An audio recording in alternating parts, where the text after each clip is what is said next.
Assalamualaikum warahmatullahi wabarakatuh. Perkenalkan, nama saya Muhammad Rizky Wilabba dengan NPM 2217051072. Di video ini saya akan menjelaskan mengenai logisim CPU 8 bit. Ini saya menggunakan logisim 8 bit buatan Pelamos.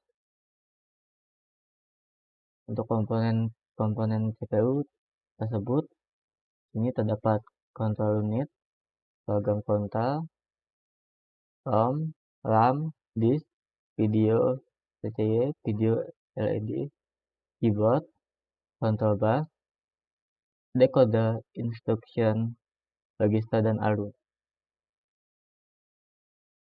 Saja kita membuka logisim, lalu membuka filenya. Maka ini adalah tampilan dari logisim 8 bit buatan Pelamos.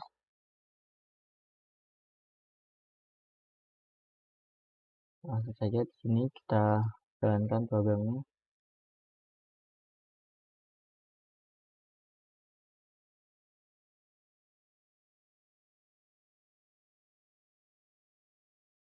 Baiklah, yang pertama saya akan menampilkan isi dari CPU.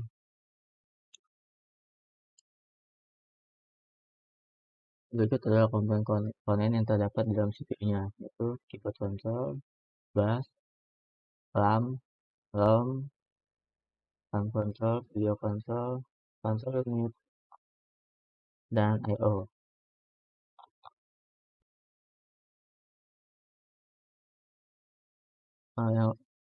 Lalu di sini juga terdapat beberapa komponen yang ada di CPU ini, itu ada ROM, RAM, disk, dan keyboard. Selain itu juga ada bus atau yang menghubungkan tiap komponennya. Dan ini adalah outputnya. Jadi kita coba yang pertama adalah text editor. Kita klik di keyboard lalu kita inputkan 4. Maka outputnya akan berubah. Setelah itu kita coba add file. File nambah, kita coba 1. Selanjutnya ini saya akan menulis nama saya.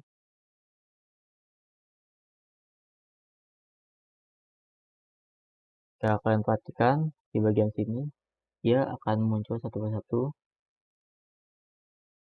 baru dia pindah ke outputnya.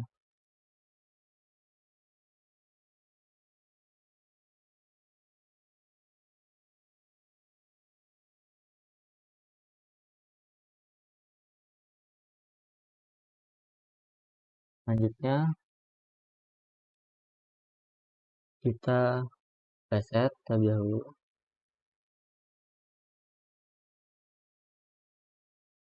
Lalu masuk ke bagian ALU. Dan saya kita buka satu.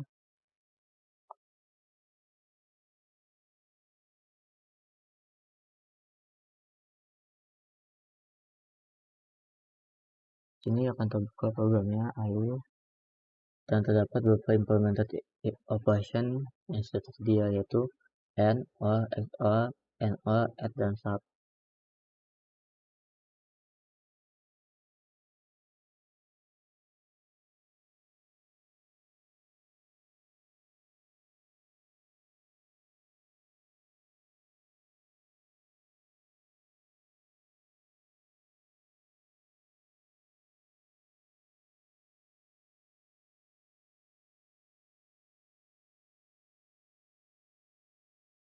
Nah, saja di sini kita coba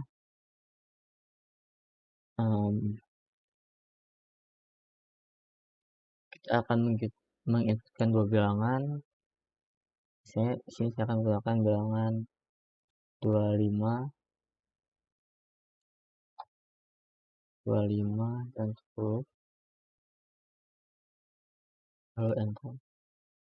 Maka akan keluar hasilnya, yaitu yang tadi input pertama A 25, B 10, dan ini adalah hasil dari operasinya. Kalian perhatikan di sini adalah angka biner. Ini 25, binarnya adalah seperti ini. Di sini kan karena ini 1 dan posisinya berada di sini, maka ini adalah 2. Ini jika kalian lihat di sini contohnya seperti ini 0, 0, 0. Untuk mengubahnya ke dalam desimal kita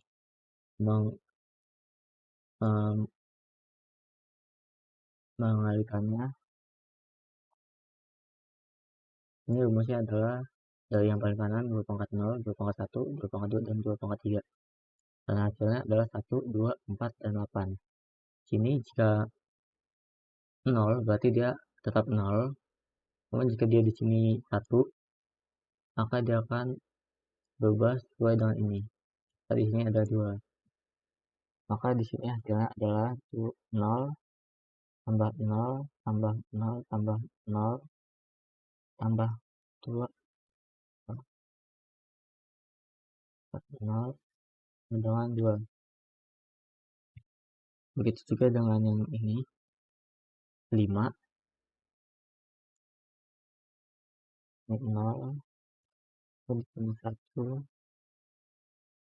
1 pada 1, maka ini hasilnya 1, ini 0 dan yang ini 4. Maka hasilnya adalah 0 tambah 4 tambah 0 tambah 1 dengan 5.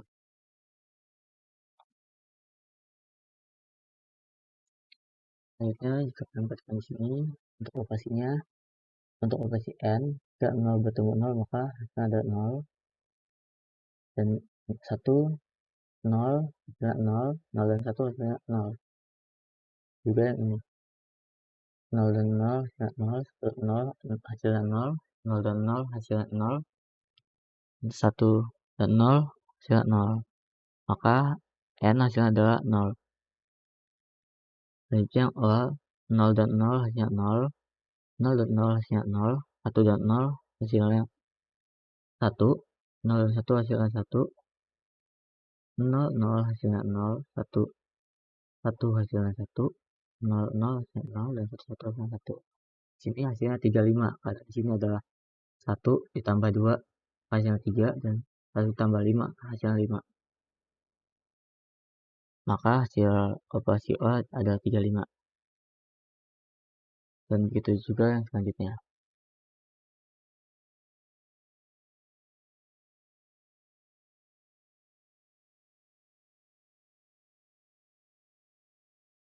Lalu untuk yang bagian nol diubah terlebih dahulu dari biner ke desimal.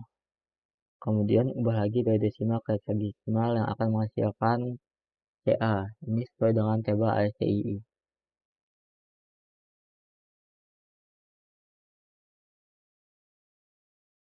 Lalu untuk add 25 dan 10 diubah ke desimal yang hasilnya ditambahkan yang akan menghasilkan desimal dari 35. Untuk sub, kebalikannya yang akan menghasilkan desimal dari 15.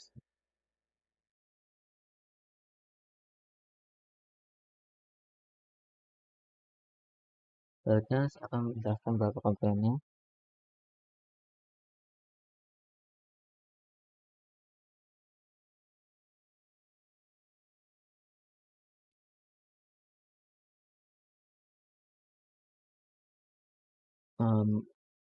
Pertama sekali ke bagian CPU. Di sini untuk control unit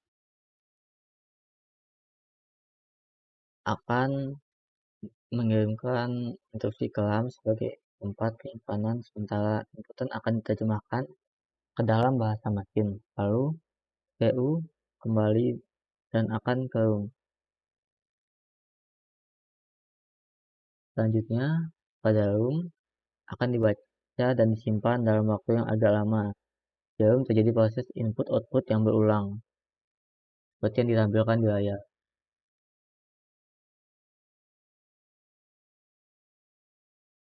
Setelah itu akan kembali lagi ke CPU.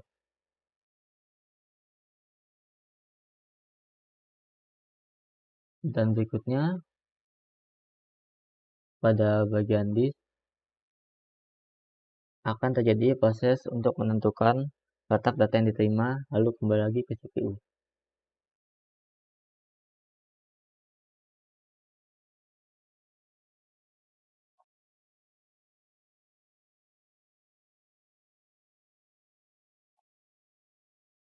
Berikutnya keyboard. Keyboard ada di sini input yang tersedia itu adalah keyboard. Setelah kita menurutkan dari keyboard, keyboard akan mengirim perintah yang masuk ke keyboard prosesor yang bertugas mencocokkan inputan dengan kode biner. Kode biner didapat dari kode ASCII. Dari situ kita tahu bahwa karakter yang kita inputkan baik huruf ataupun angka memiliki kode binarnya masing-masing. Untuk kode binarnya bisa dicari di Google dengan keyword kode ASCII.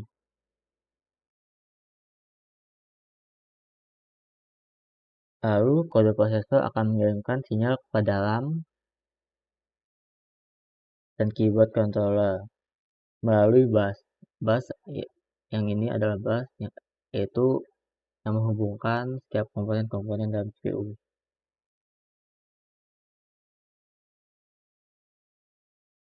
Selanjutnya, keyboard controller berguna sebagai penghubung antara keyboard dan komputer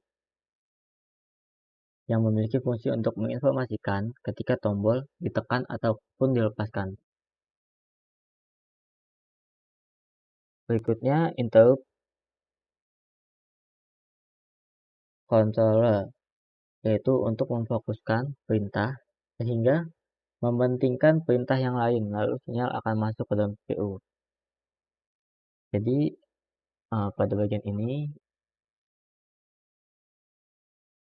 saat terjadi interrupt, maka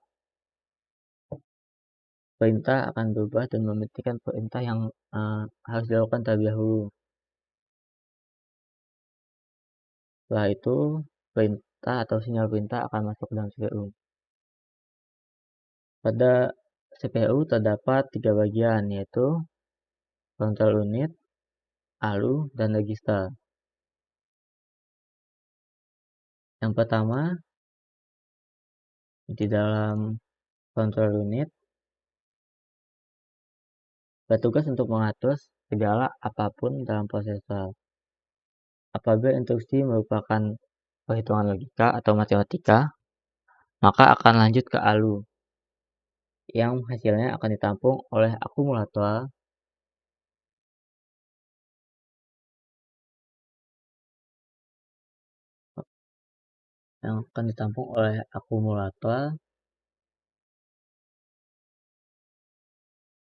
lalu perintah akan dikirim menuju register untuk disimpan sementara, lalu kembali ke ALU dan control unit.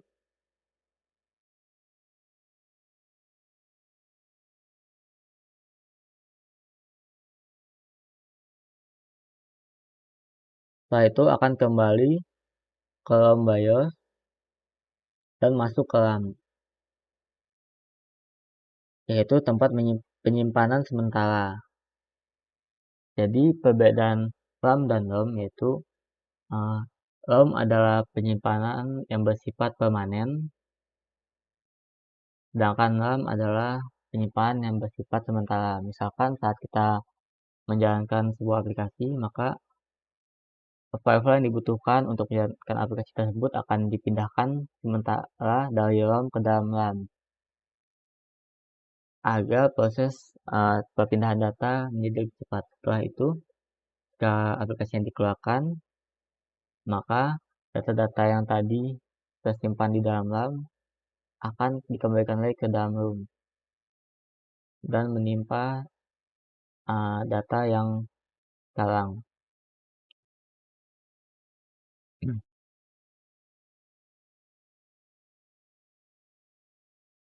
Jadi setelah dari RAM lalu masuk ke VGA card dan diarahkan bersama-sama menuju monitor untuk menampilkan output. Di sini adalah tampilan untuk outputnya atau monitornya.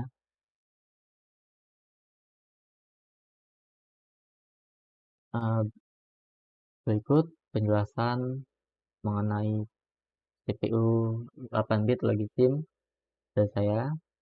Jika ada kesalahan atau kekurangan dalam penyampaian atau penjelasan, atau bahkan ada kesalahan kata, saya mohon maaf. Saya akhiri. Wassalamualaikum warahmatullahi wabarakatuh.